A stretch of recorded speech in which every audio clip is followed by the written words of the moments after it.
with Jon Impemba and James Grande.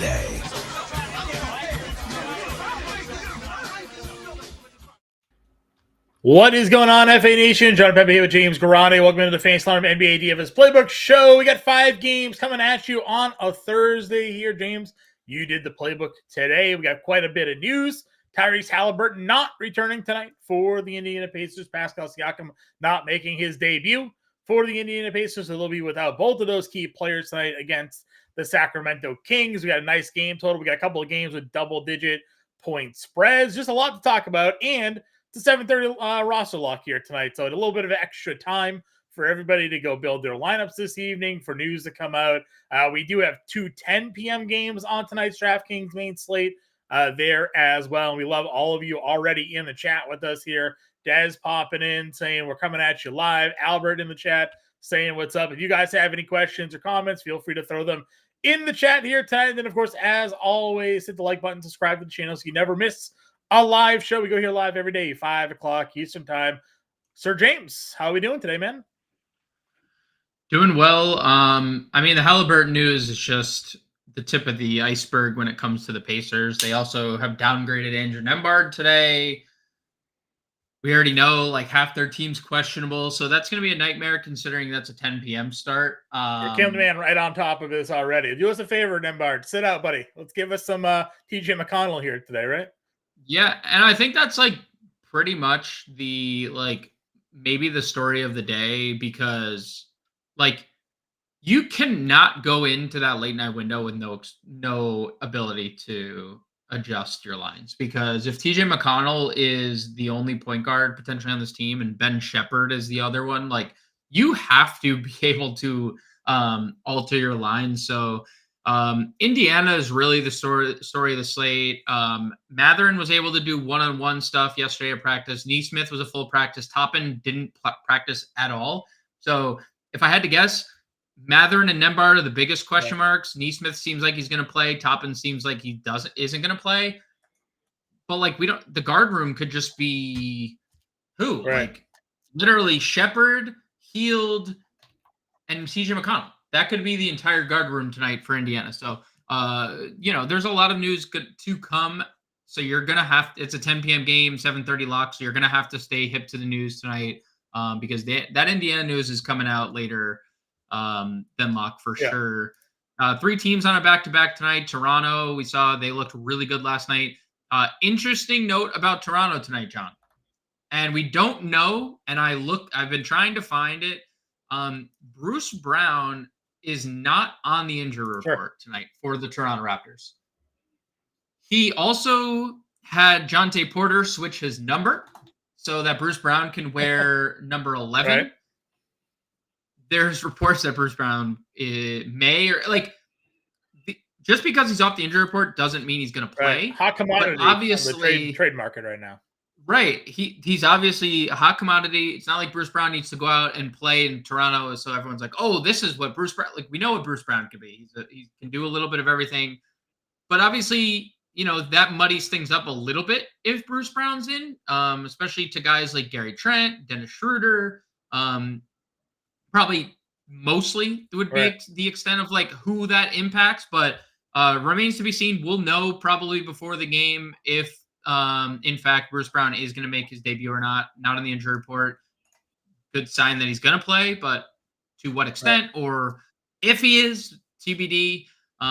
Knicks on a back-to-back. Josh Hart, second night in a row he's been on the injury report. That's a little interesting, right? Because he played through this injury yesterday, and now he's and had like a big game, and now he's again questionable. So obviously something to monitor with Josh Hart. That would be instant boosts to like guys like Dante DiVincenzo and Quentin Grimes would probably be the 2 biggest beneficiaries. But interesting to see Hart on the injury report, and then Minnesota in the late night hammer. Fully clean injury report. You and I like kind of talked about it on the show this morning that maybe we see Mike Conley pop. Nope. Only G-League guys showing up on the injury report. So fun slate.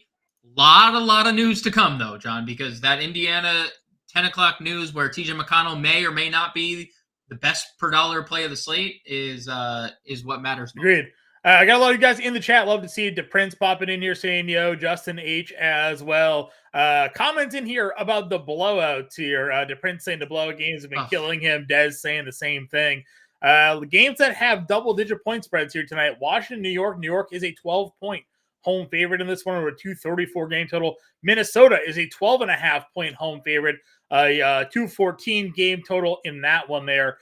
Indiana, Sacramento, not quite getting to the double-digit mark. Sacramento is still an 8-point home favorite here, but a nice 245.5 total there. 244 in the OKC Utah game. That one should be pretty fun from a DFS standpoint. Then Chicago, Toronto. Toronto just 2-point home underdog in this one with a 228 total. So if you're looking to avoid the blowouts or maybe kind of pick and choose where you want to go with these blowout games, New York and Minnesota both have double-digit spreads here as home favorites. The Kings are an 8-point home favorite here tonight. Jumping in, we go position by position here.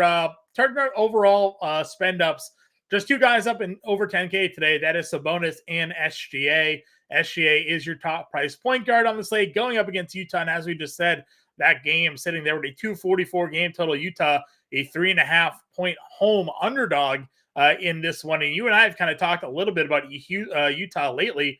One, they're 16-4 at home against the spread this year. They're 8-2 overall, and 15 over the last 10, and 15-5 overall at home this year is Utah here. While OKC on the road, just 10-9 against the spread. They're 5-5 overall against the spread their last 10 games, and 11-8 overall on the season on the road. So, you know, would you do a little sprinkle on Utah, maybe money line tonight, or plus 3.5, the way they've been playing some basketball lately? Or do you still think the Thunder carry it here? It's really hard to beat Utah and Utah. Like, if you look historically, I don't know when the last time that they finished under 500 at home. And this year, you know, they just had a tough road stretch. They came out pretty much unscathed outside of that Boston game. And now they have this massive home stretch. This was supposed to be the second leg of a back-to-back. Right. It's not, because obviously with everything that happened with the Warriors. But, like, this is a relatively really fun game. What would I do? This is a tough situation because you and I love betting OKC in tight spreads. I think that's been something that you and I have profited off a lot. Betting OKC against you, but like Utah at home has become one of our favorite targets, and deservedly so. They're very good at home. Like, spread them out. This is two teams that are just spreading their offenses out and getting whatever they want, wherever they want, really. So I would sprinkle a little Utah in on this game, just given their recent success, and a direct correlation to the new starting lineup with Colin Sexton entering as the starting point guard has followed. Like, they've lost just 3 games since December 14th. That's when Colin Sexton entered the starting lineup. So, yeah, I mean, I'd sprinkle some Utah. That would now in terms of DFS, that doesn't mean I wouldn't get to Shea, because I think Shea is like an excellent play. It's a really good pace environment. 2 teams that are top 10 in pace. Utah has been better defensively of late. They're not like overall a great defensive team. Like, when you just talk about the entire season, you know, take sample size for what it's worth. It is interesting to see them being, you know, this good defensively, like considering Walker Kessler's like not playing as much as he used to, because he's largely regarded as their best defender in general. But I'm okay getting. He has not had 3 bad games in a row. He hasn't had 2 bad games really in a row until this recent stretch, and he went into that back-to-back with a knee ailment, right? Yeah, there was like a knee strain going into the Lakers game. Played them both. Played 34 minutes in both, and as you mentioned, not typical performances that we've come to see out of SGA here. You know, 3rd straight road game. Technically, you know, I get they didn't move anywhere for LA, but still 3rd straight game where they're traveling, staying in hotels, doing whatever. Here also kind of has to play into a factor, I think. So again, it's nothing to say you can't go play SGA in this spot against Utah. It is a 244 game total, but you know, we've been riding more like Jalen Williams lately, you know, at his price point, which is, you know, $3,000 cheaper than SGA. And we've been getting that, you know, that 40 plus fantasy point production. There is Sabonis. There are more. It's obviously a fair and balanced build slate, because there's only 2 guys up over 10K tonight. So you don't really have those Jokic, Lucas, Giannis's that kind of need money to spend up for. So roster construction is going to be pretty interesting here tonight. We know there's some obvious value. If you go look at the rostership percentages, draft percentage forecaster that we have out on Fantasy Alarm, I know that was updated just a little while ago by James. When you're looking at projected ownership here today, obvious value plays you find yourself getting to, but then you do see sort of like upper 8K guys getting love, like Jalen Brunson, like Julius Randle, like Anthony Edwards. SGA is your highest price top spend, but still coming in at less than 20%. So lineup builds will be pretty interesting tonight for sure. Yeah, lineups will be. And to your point about the SGA and Jalen Williams thing, it's like, one of them is the cover of the playbook, one of them's not. Right. So and as we say all the time, when there's like an ascension from another player, that at times comes at the cost of someone like an SGA, right? If SGA is not scoring over 30, that's because 24 points are going to Jalen Williams now that weren't necessarily going there earlier in the season. So again, if you want to build some lineups around SGA tonight, perfectly fine. No one will never tell you not to do that. Dude's an absolute monster, MVP, top 5, play this year. But then you go down and you have De'Aaron Fox at 91 against the Pacers. You have Jalen Brunson here at $8,500. Got Anthony Edwards at just an incredibly wrong price tag at $8,400 against Memphis. Quickly, if you wanted 7K, like that group right there, all still very strong, very solid. 2 of those games, obviously, with double-digit point spreads to be a bit concerned about. But we've seen Brunson play 35 minutes in blowouts before, so Tibbs don't care. I would say too. I'm just gonna float this out there.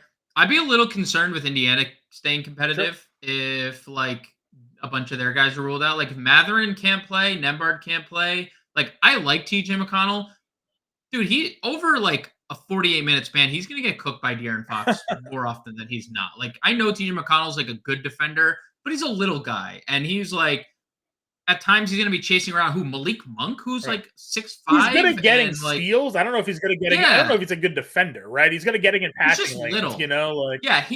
That is true. And so like I do kind of worry about Indiana if they're not don't have a guy like Mathurin who can create his own shot, because they won't have a lot of shot creation without. I mean, we saw it the other day in Utah. They got literally torched, and Nembhard was in that game, and Mathurin was in that game, and it didn't matter because Sacramento could do the same thing. Sacramento can shoot the lights out of the ball, and it's over in 3 quarters unless unless they're facing Phoenix.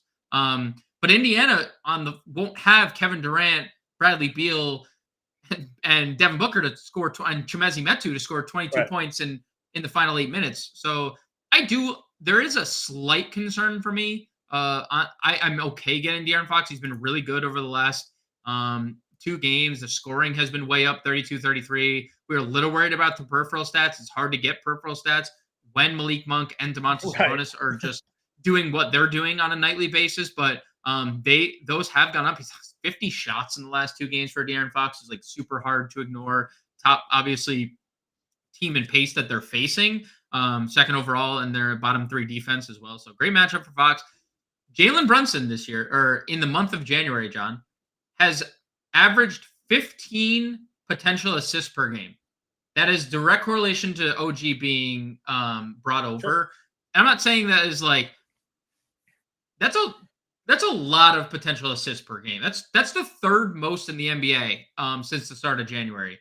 And that just gives you a deeper bag for Jalen Brunson to have a ceiling, because we know the scoring is going to be there. Like we've seen it pre-Anunoby trade and post-Anunoby trade. Right here in the same matchup. They won by 16. He played 35 minutes in that game at 33-8. So right. And you just need Washington to keep it relatively close. Because if it's relatively close, like the Houston game from yesterday, he's playing big minutes. Like if it's 20, then maybe we get low 30s minutes. If it's like 12, I mean, it was like a 14-point game, and Isaiah Hartenstein played 41 minutes last night, and OG Anunoby played 44 minutes. Like, if Washington keeps it in that spread or around keep it within 10, then Brunson's right? Dude. I mean, Brunson's just gonna play. I don't even think it has to be 10. I think it has to be like 14. Well, that's what I said. And Like they beat Philly by 30 here. You've still played 32 minutes in that game, right? So like Tibbs, we know Tibbs is one of our favorite coaches in the NBA for this reason. His guys play all the minutes they can handle. This one they were up, I think 40, and they just you're like, all right, we're not going to push it against Portland here. But if it's within 12 going into like the fourth, like he's going to get the minutes, and maybe tonight's chalkiest play of the slate will have something to do with Washington keeping it in. Close in this game here as well. We'll talk about that as we move across the board. Mania Quickly's here. IC3 wants to know what happened to Quickly. Why did he disappear in the fourth? What's your thoughts there? My thoughts are Gary Trent didn't miss a shot. And when Gary Trent's out there just knocking down buckets, it's hard for other people to score. What's your feelings here on Quickly at 7K? So like it was a blowout, and he played basically all of the third quarter. When you go to Popcorn Machine, popcornmachine.net, John will probably drop that in the chat. So Quickly played about 10 minutes in the third quarter, and then started the fourth quarter, played the first 3 minutes. It was a 20-point game. He subbed out. All the starters subbed out around the 2:21 mark. RJ Barrett played a little bit more because he had those free throws. Art Quickly would have checked back in if they were in any danger. Like Scotty Barnes checked in to start the fourth. Barrett checked in the middle of the fourth after not starting the fourth. So like it was just basically a rotation pattern for Emmanuel Quickly. He would have closed that game if it was. Sure. So I'm not worried about it. He's been playing mid-30s minutes. You're right. Like Gary Trent obviously had a lot to do with that. But also they just like played Schroeder, and I don't think that would have stuck in him. Like, because Schroeder wasn't really playing all that much. Schroeder kind of got iced because I think Schroeder lost out minutes because Gary Trent was so good. Quickly just lost out and blow. That's basically. And he still played 30 minutes and had 41 fantasy points. So not like almost tripled. Not like he disappointed here. We do, one of the obviously more competitive games on the board is just one of the lowest game totals in Chicago, Toronto. Kobe White's right there at $6,900. Obviously a little price down from him from what he's been. A couple of down quotation mark performances for him, given the run that he was on. But you did like this because this is a pace-up spot for Chicago. Where does Kobe White rank for you when it comes to, their DeRozan, Vucevic, Levine quadrant that they got going on here in Chicago now? So I've stolen your idea that you did in the playbook the other day where you just listed Bulls. I've now done this twice. Okay. I'm completely stealing it from you. That's fine. Because it's very hard to decipher the four, right? Because it's such a teeter-totter, which one's having a good game and which one's not. And I think more often than not, Kobe White's going to be the oddball out who can blow up because his shooting has been so much better this year than it has in years past. Like, he's also like not going to be as ball dominant when DeMar DeRozan and Zach LaVine are sharing the floor with him, and when Vucevic needs touches in the post, right? Like that's tough for Kobe White to like really operate. He would be third or fourth for me. I like DeRozan's matchup the best tonight. Toronto hasn't defended forwards all too well this year. Emmanuel Quickly can be a very good defender. Don't love Kobe White. I'm okay getting to his price point. He is the best price point of the bunch. So if you want to get there, if you want to play it from that narrative, like that standpoint, it's fine. He would rank fourth, maybe third. Obviously, the trusting Levine right now is impossible because we've had a 60-point ceiling and a 20-point floor in 4 games, and he's done like each of those twice. So like, what do you really get from Levine? We've talked a lot of point guards so far, kind of just to work our way down to, I think, the 2 guards we want to play tonight, and that's Malik Monk and Colin Sexton. Monk 64, Sexton 62. Both of them have point guard, shooting guard eligibility.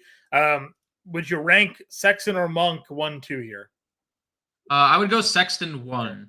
So since December 14th, which was the game that he was first implemented into the starting lineup, 1.28 fantasy points per minute that's second on the team, only behind Larry Markkinen. 29.1% usage rate, second on the team, only behind Jordan Clarkson, and it's 0.4 percentage points behind, right? So I would go Colin Sexton 1. Dude, his last 5 games, he has averaged 22 minutes per game. Yeah. Because they've been blowouts.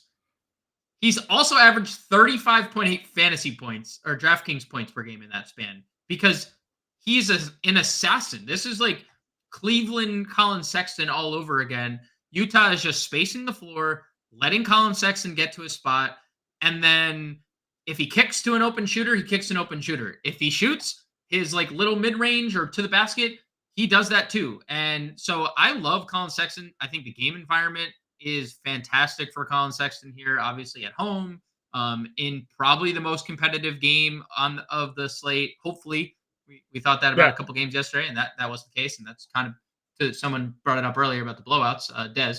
And so I lean Colin Sexton, not to take away from Malik Monk because I wrote both of them up in the playbook. Right.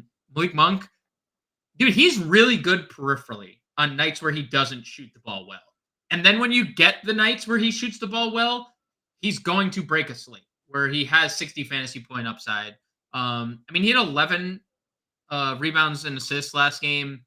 On a night, he goes 3 or 5 for 16 from the floor. They're going to play him over Harrison Barnes. They're going to play him over Kevin Huerter. I've talked to you a bunch recently. They're using him as the backup point guard behind De'Aaron Fox. So he's like, we're going to consistently see minutes 30, 29 plus basically every game because he's playing backup 2 positions and he closes games. So I love both these guys.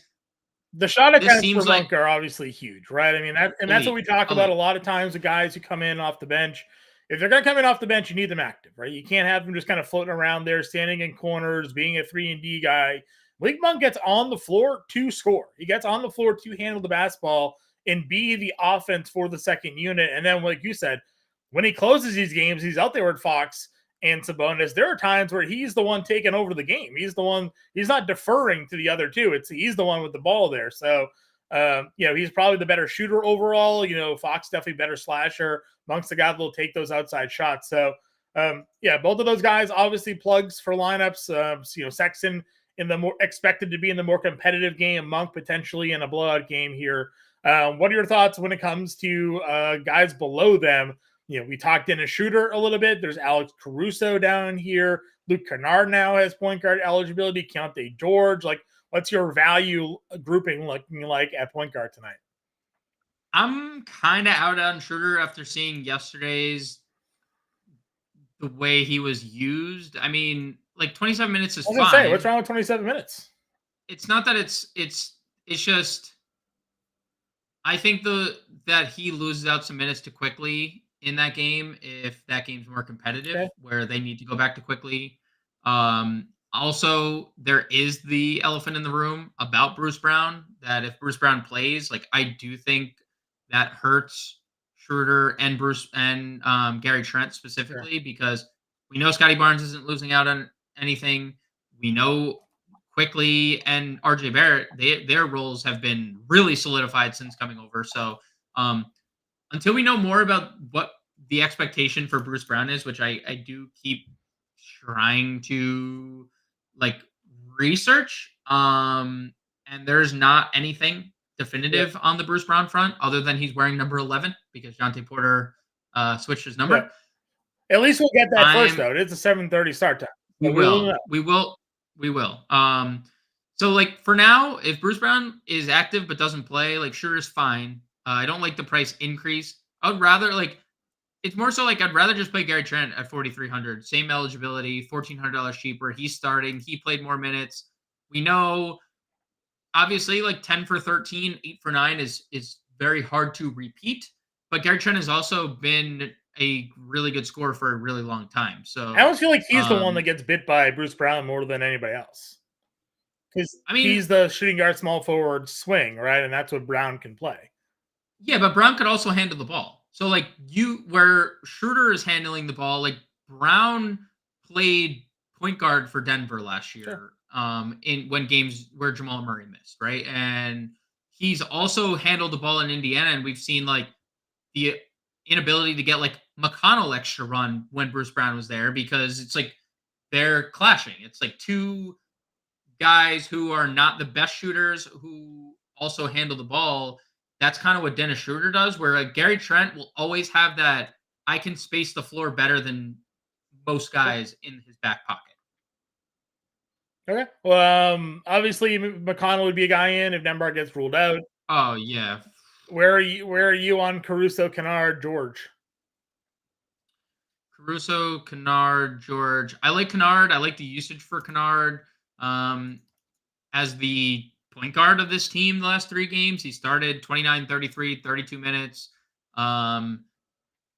Obviously he's not like flashing a massive ceiling at 5,300, but also 23 fantasy points playing point guard, 2 for 9 shooting. We know Luke Kennard can make 5 threes in a game, and that changes the narrative on that outing. So I like Kennard. I would also honestly throw Nembhard into the mix at 58.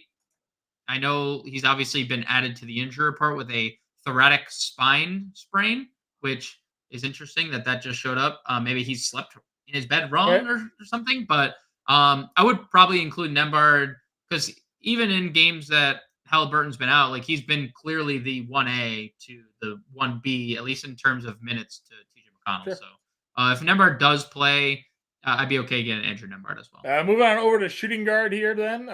We talked Anthony Edwards briefly. You have Zach LaVine at 71. Jordan Clarkson is $6,800. RJ Barrett, $6,600. Kind of that top tier. I linked my underdog pick and plays in the chat. RJ Barrett and Colin Sexton are in that article here today. Check the Colin Sexton over 19.5 points scored. Guy's gone over that total and playing at least 20 minutes in 9 of the last 10 games, and we're expecting him to see a bit more than 20 minutes here this evening, we assume. And then the other one is RJ Barrett. He took over the 27.5 points and rebounds. He's been a fantastic rebounder since coming to Toronto here, and we know the scoring opportunities are certainly there now with Siakam out of the picture. Barrett was one of our favorite players this morning. I can't imagine much has changed for you here. No. They're playing undersized, kind of. Now Siakam's gone. Like, they went with the Gary Trent lineup.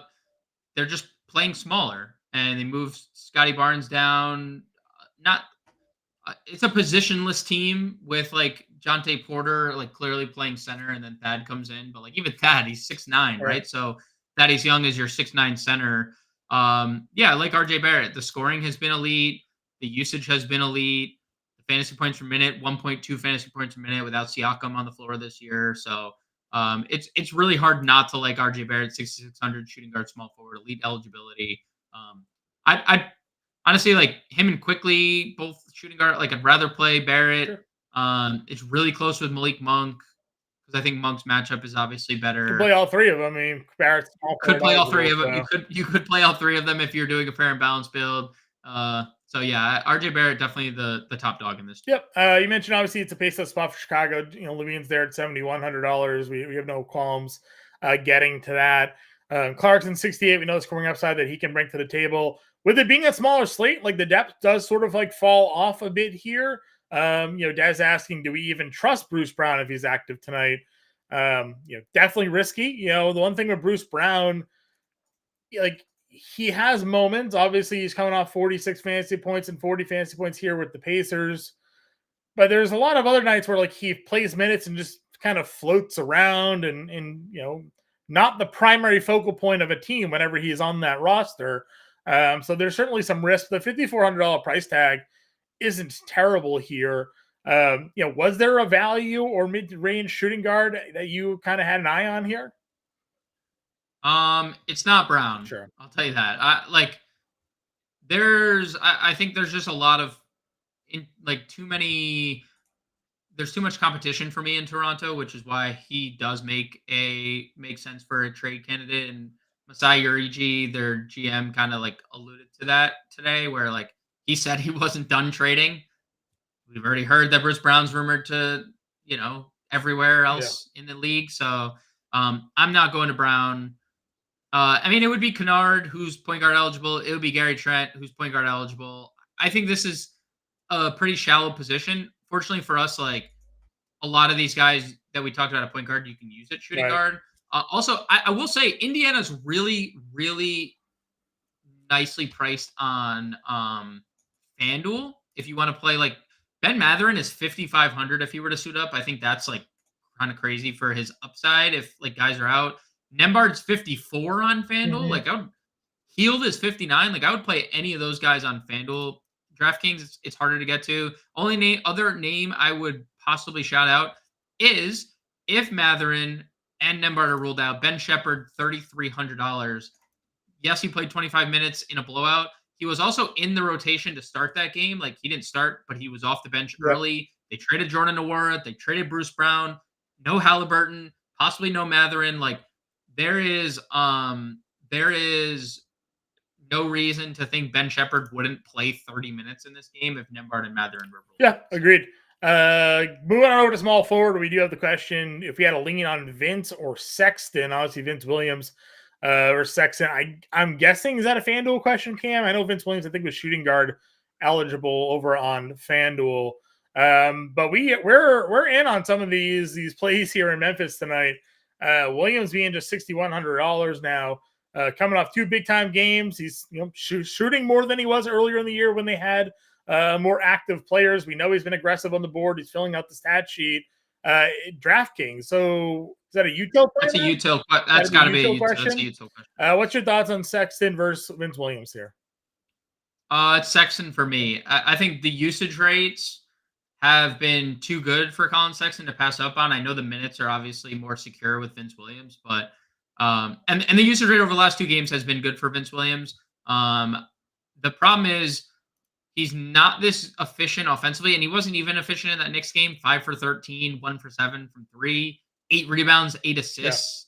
He's taken 18 free throws the last 2 games. That's obviously played a large role for Vince Williams. I like the Colin Sexton usage. I like the game environment way better in that Utah game. Not a lot of interest in like Memphis is interesting because like Jaren Jackson has such big splits without Bane and Ja and all these guys. But it's obviously an incredibly tough spot, and he's going to have to guard Karl-Anthony Towns, who has been really good and could put him in a blender and foul trouble pretty quickly. And Minnesota's just a really good team. I'll say Colin Sexton. Not that I totally dislike Vince Williams, but I'll definitely lean Sexton in that spot. Just threw the playbook in there. Copied everything that was posted, but there's the playbook there for everybody who wants to check it out. Posted in our Discord earlier today, but there it is. For those of you who want to take a look at it. Camden says he's got Barrett, so he can play either shooting guard, small forward there. So yeah, that's fine. We like them all. All those guys are fine. But we do also like some of the guys at the top, notably Lauri Markkanen is still $8,300. Not really sure why. Back-to-back 50 fantasy point games. Supposed to be a close matchup here. He spaces the floor. The rebounding's been really encouraging lately after spells of him not rebounding. I think that's a lot to do with Kessler not really being in the rotation nearly as much. So $8,300 for Lauri Markkanen tonight. A pretty big spot for him here. Yeah, it feels like FanDuel has him over 9K. That's where he should probably be, over 9K. 50-plus fantasy points in back-to-back games. He's had 48 DraftKings points in 5 of 6. And I talked about the Colin Sexton implementation in their lineup like back on 12-14. And Markkanen's numbers have just not fallen off. 1.29 fantasy points per minute, 25.6% usage rate over that span. So, yeah, he's just been great. And you're right. Like, they're spacing the floor, and John Collins is like largely playing a lot of minutes at the center, and Kelly O is like shooting threes and not like near the rim all the time. So that leaves Markkanen sometimes as the big man on the floor. Like, and just so the peripheral stats have definitely ticked up, and obviously he's an elite scorer. And even on like smaller scale, the like assists have been there more for Lauri Markkanen. I think that does have to do with the way Utah's running their offense and just spacing everything so well. So it's hard not to love Markkanen. I also love the guy right below. This is a really tough position for me because I think the top 4 guys in this spot are really, really strong. Like I love Scotty Barnes against the Bulls. He's had really good games against them this year.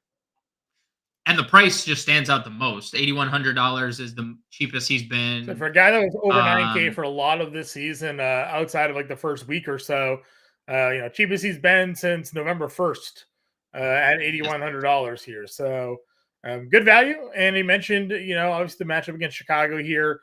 Below him, you have DDR, a little revenge game, pace up spot at $7,300. And then, as I mentioned, when we opened the show, we've been playing, and you have been on it more. The Jalen Williams train right now is something we don't really want to get off of.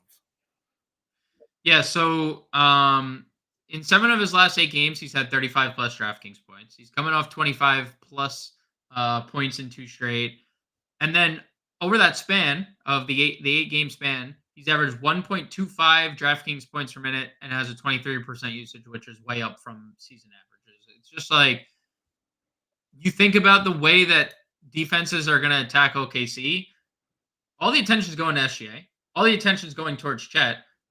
Is OKC now getting Jalen Williams in matchups against like 3rd and 4th best defenders on a team? Like there's no chance against Jalen Williams, because if Jalen Williams was on a different team, he's scoring 20 something a night. This version of Jalen Williams, at least, is scoring 20 something a night. And so yeah, small forward, power forward, really good pace environment. Love Jalen Williams. I also love DDR 73, as you mentioned. Pretty good spot. Who do you think enters OKC's lineup if Dort's ruled out tonight? Casey Wallace. Yeah, maybe. I mean, I guess that's like they started, because if you remember the other day, they benched Lou Dort to start the second half, and they started Casey Wallace. As much as we want Isaiah Joe to be that guy, it has not been Isaiah Joe this year. It's largely been Casey Wallace. Could it be Isaiah Joe? Maybe. Isaiah Joe's played pretty well the last few games, and we know how good of a floor spacer he can be. My guess would just be Casey Wallace, because it's been. If Mathurin and Nembhard are out, how appealing is someone like Buddy Hield tonight? Like, he could take 25 shots. If the game stays competitive. Or not. Like, they may not just have enough bodies to completely bench him, right? Like, well, they do, because then you can get into like the weeds where you play like Shepherd and Brown and Jerice Walker. And sure, I guess he's more of a swingman guard, right? Like, Shepherd would maybe play anyways with Nembhard out and guys like that, right? Like, Mathurin and Nembhard are out. Their rotation's smaller anyways when it comes to their backcourt here. At least early shot attempts would likely go towards Buddy Hield in this one. So looking at their, they have all these G League guys listed questionable too on the latest injury report. Actually, let's get the 5:30 update, because I have, I'm going to say it like this. If Wong, Brown, Toshibwe are all like listed in for this game, I have a feeling we're going to get a G League game today for Indiana. I mean, like, Toppin, Neesmith, Nembhard, and Mathurin are all questionable. If they all get ruled out, like, Hield's gonna have to play. I mean, he's definitely gonna play, but it's just, again, that is like, it's like the situation with Brooklyn to a lesser extent. Like, they could just let the G League kids play, because they're not going to run out of stamina. You're not going to put Buddy Hield in a game that's like 30, if it's like a 30-point game. I'm not saying you're wrong. I'm also just playing devil's advocate here. There's a chance that all those guys are out, and Indiana has no chance, because De'Aaron Fox, Domantas Sabonis exist in the world. Everybody has a chance against the Kings. I guess that's. They just gave up the biggest lead in NBA history. No, I hear you. I'm just asking again, the way he's priced at, if everybody's out, those shot attempts certainly could be him there. We like Williams Jr., obviously, the way he's been playing, and the minutes have been there. Not really buying in on the OG price still. I don't know if I still feel like he's a little bit too expensive for me. If Hart gets ruled out, DDB is at the same sort of price tag for him. What's your overall thoughts here? I don't love this tier of basketballers. Aaron Neesmith would be interesting at 49 if he's active, but we would need like, I just feel better about Indiana if like Nembhard and Mathurin play, just in general, just to stay competitive. So Neesmith is fine. If Dort is out, Isaiah Joe does will get a few extra minutes, I'm sure. Whether that's like impactful enough to get to a $4,400 price tag. Of course, we get like the Isaiah Joe game at 4,500 when he was like 1% rostered and nobody like even thought about clicking his name against the Clippers.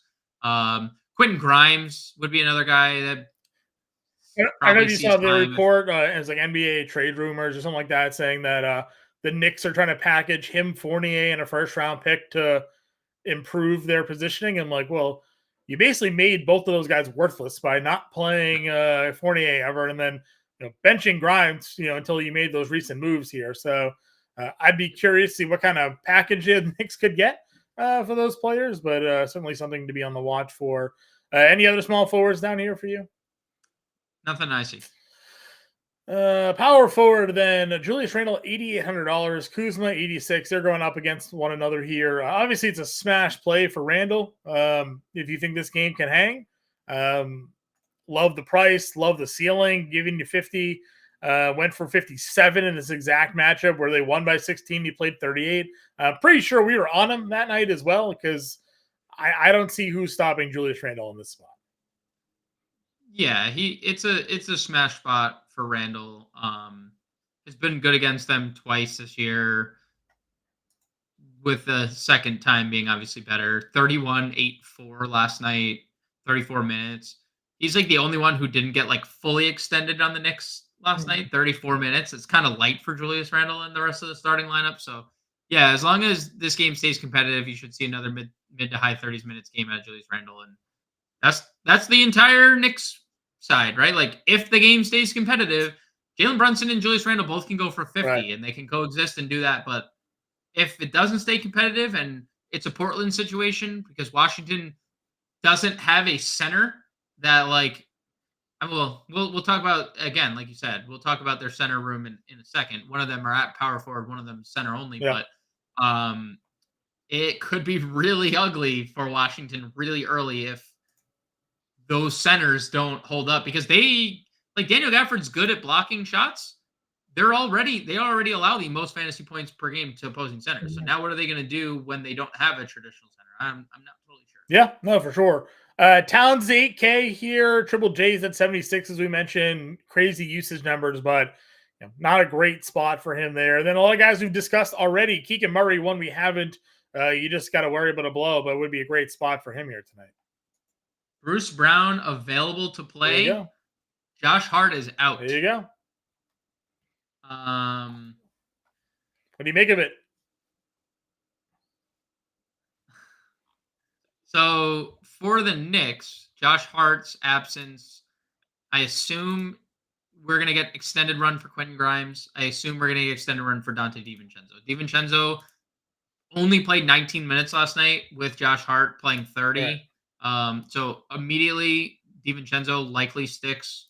Grimes probably 20.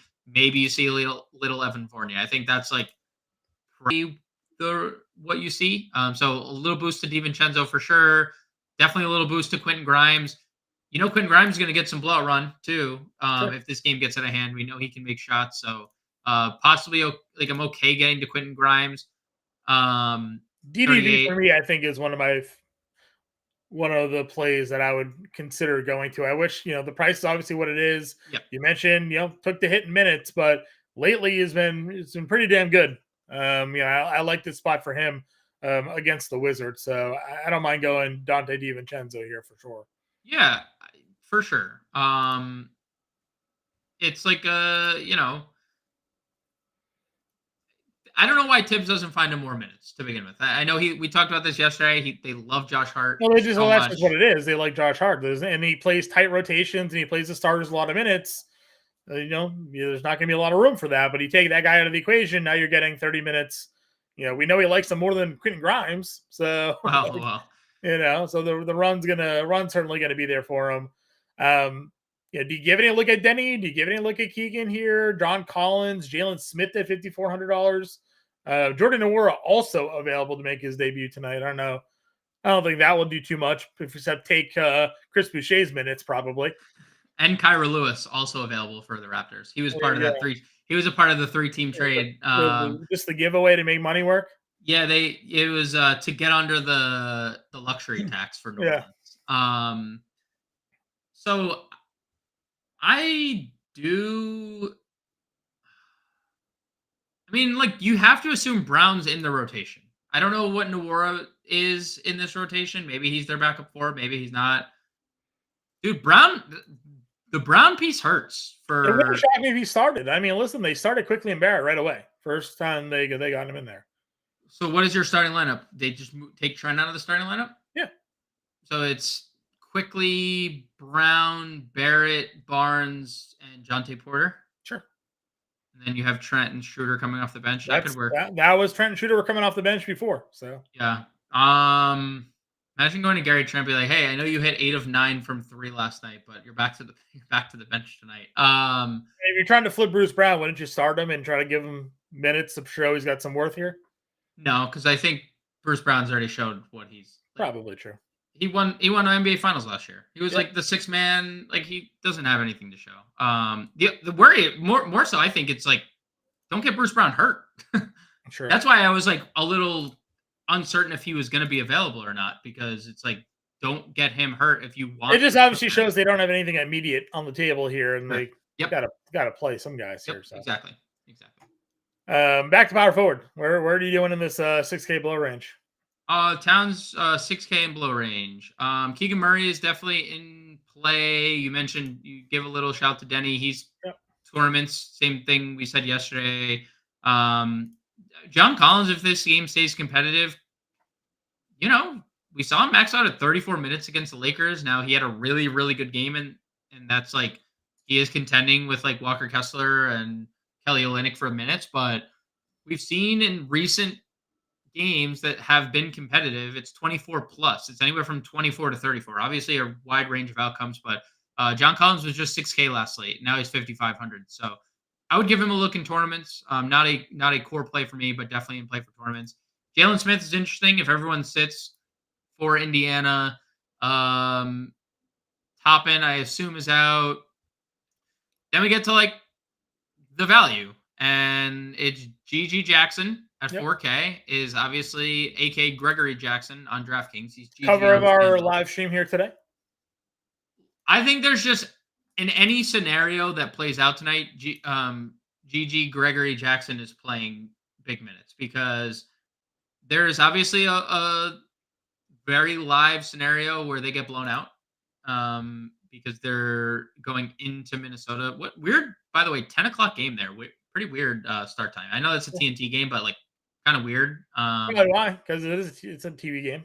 It's a TV game. 12.5 point spread, 214 total. Like just not the best game environment, but like he's in the rotation. Played the final 16 minutes of the game. Was in the game in the first half. Was really good. He played closed over Zaire Williams.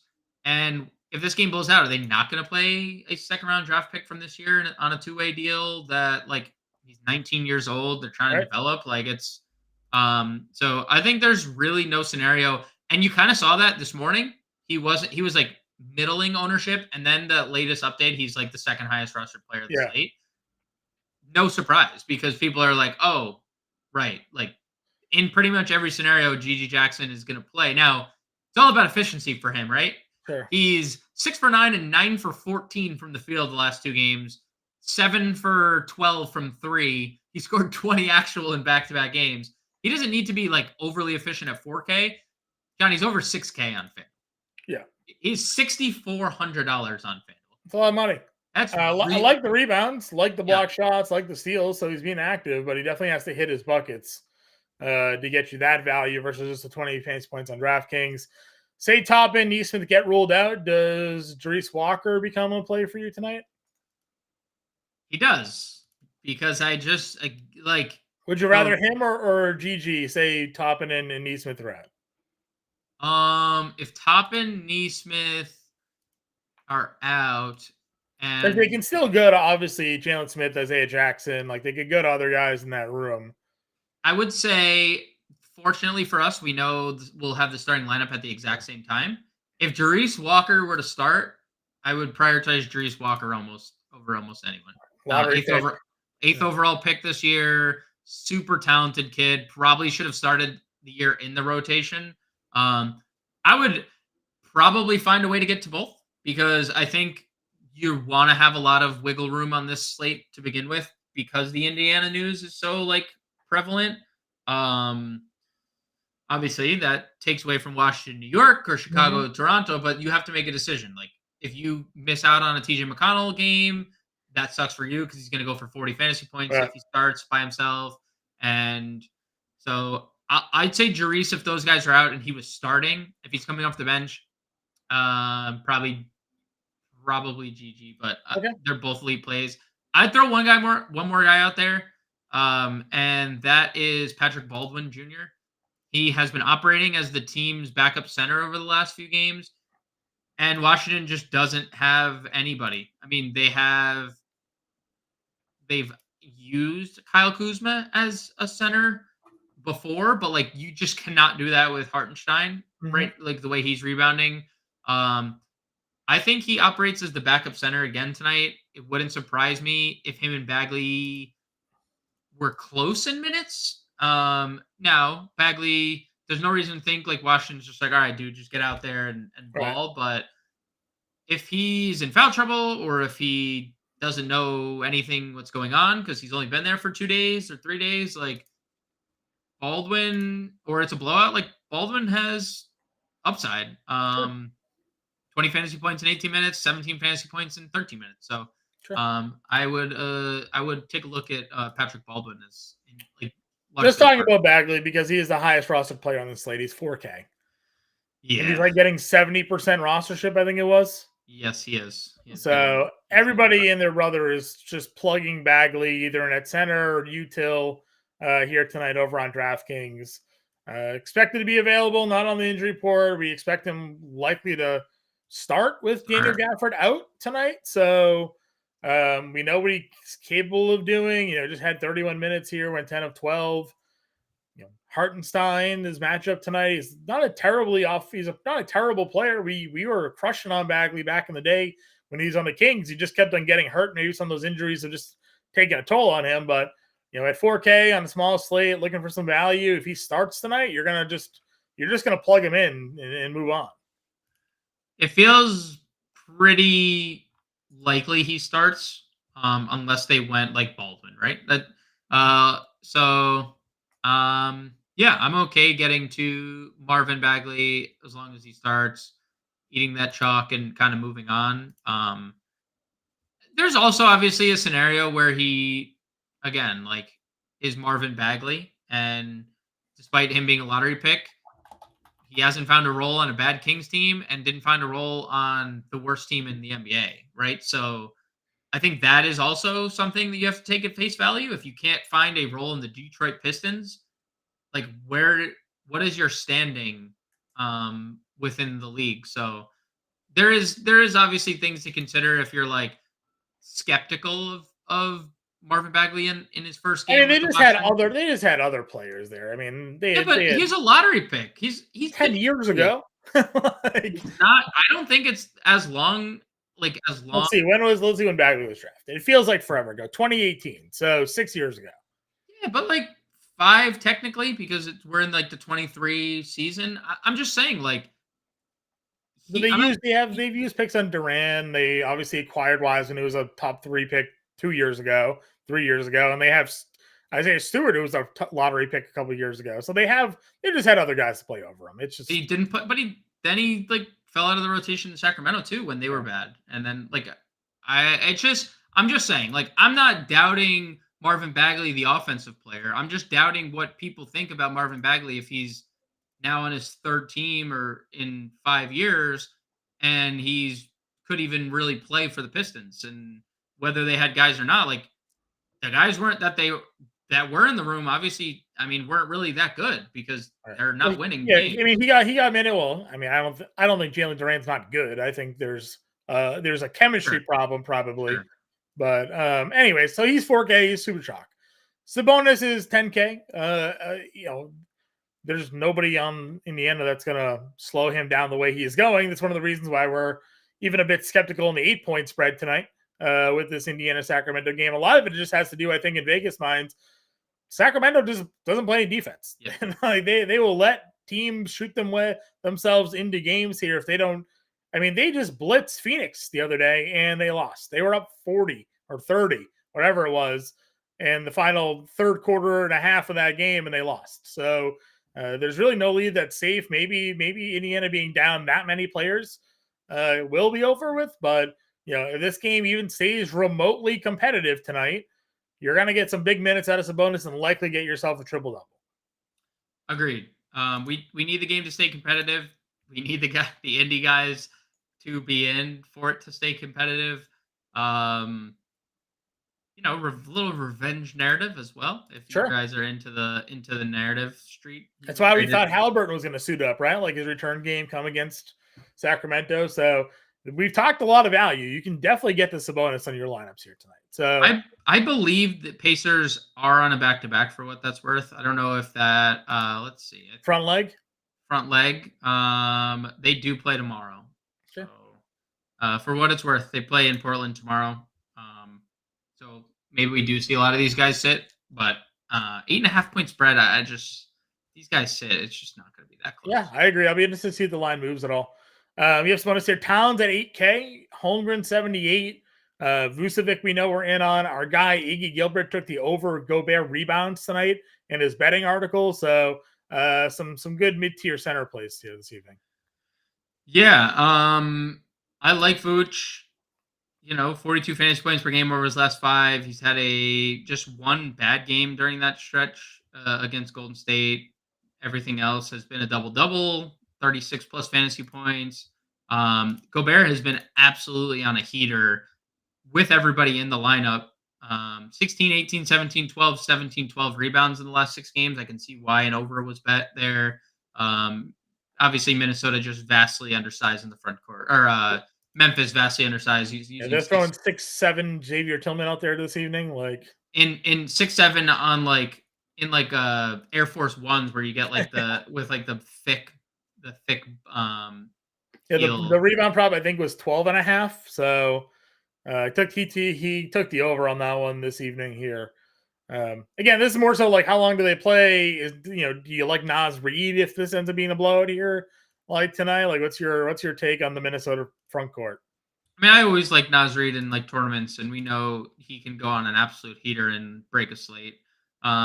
It's just the Naz Reid price at 5K, where he's power forward center. There's obvious really, really good value potentially on the board with Gigi Jackson, potentially Jarice Walker, Marvin Bagley, Patrick Baldwin. There's a lot of different routes you can go to play. We'll have answers on basically every one of those situations, but we won't know if Memphis doesn't get blown out, Naz Reid plays 23 minutes if both guys stay out of foul trouble. So I'm okay with Naz in tournaments if you're playing multiple lineups, but not going all in on Naz Reid. Okay. Where else are we going at center tonight? Hartenstein is okay.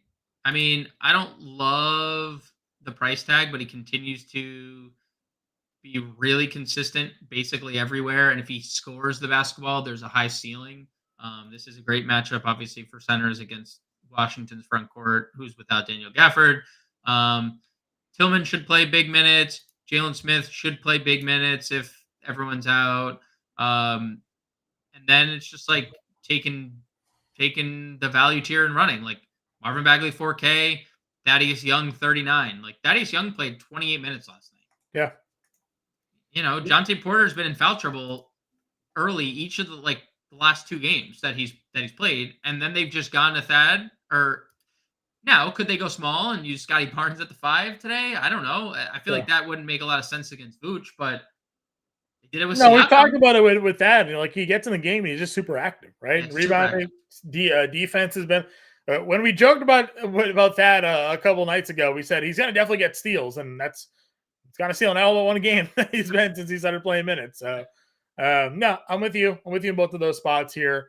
Let's build our lineup here tonight. I imagine we're just plugging Bagley because he's value here, and then Gigi Jackson as well. Guy that we're going to go to for some value tonight. Power forward. What's your next play here? We got 7K to work with per position. I mean, I want to say Gary Trent. Obviously, the Bruce Brown news, though, just like I think muddies that up a little bit. So someone like Sexton is a really good play. You know, I like if we're going to small forward, I want to play Larry Markkinen. There's a high ceiling there. Man, Toronto with Bruce Brown, I just don't know what to expect with Bruce Brown because he is a guy who has the ball a lot. I'll put Barrett in still. I still like RJ Barrett here.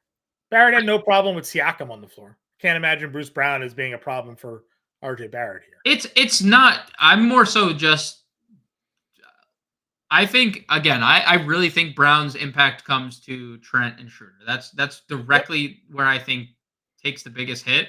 Like if Gary Trent's ownership doesn't move, and people just stay on like 50% Gary Trent, then I'm okay like fading that. I just click some buttons. We can obviously move it around if you want. This is a fair and balanced lineup.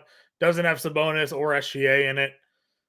Gets Randall. I really like Randall tonight. I can see him having himself a day in this spot. He gets you Laurie. He's got 50 upside. Randall with the 50 upside. It all depends on like what your thoughts are on Memphis versus Minnesota. I think Williams just kind of has to play minutes because they're down on a lot of depth. McConnell obviously is questionable because we don't know on the Nembhard status there, but that's a 6K swap. Could do Nembhard at 58 if you wanted to. Yeah, I know you preferred one against the other there. I did not include Vince Williams in my player pool today, but Okay. I understand getting there. Like he's playing. I mean, the minutes are ridiculous. I'm a little surprised on not even the player pool. No, 6,100. I don't think the game stays all that competitive. Does he come off the floor? I also don't think he is not like a very good scorer that has had obviously like a really good role the last two games. The usage rate's been really solid over the last two. But he shot 54% and he took 18 free throws. I mean, he had 4 free throw attempts in the last like 6 games combined going into those but last two games. The whole game changed, right? No Bane, no Smart, no Morant. Like it still doesn't improve. Like it won't improve like your efficiency standpoint. Like he's just not an efficient scorer. So it's fine. Like I'm not saying I wouldn't like. I'm not saying like don't play Vince Williams. I'm just personally saying in my lineup construction I didn't include Vince Williams. I don't.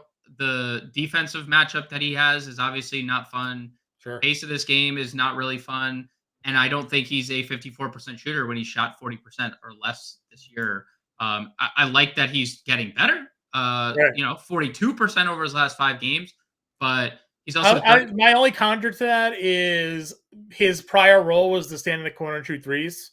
Having the ball in your hands a little bit more, you take, like you said, he's getting to the free throw line a lot more. He's probably taking some closer shots to the rim, as opposed to being the 3-and-D guy that they kind of needed him to be with those other guys on the floor. He's still taking threes, obviously, but you can become a bit more efficient when you have the opportunity to be a bit more creative and slash a little bit more to the lane there. So, but I'm fine.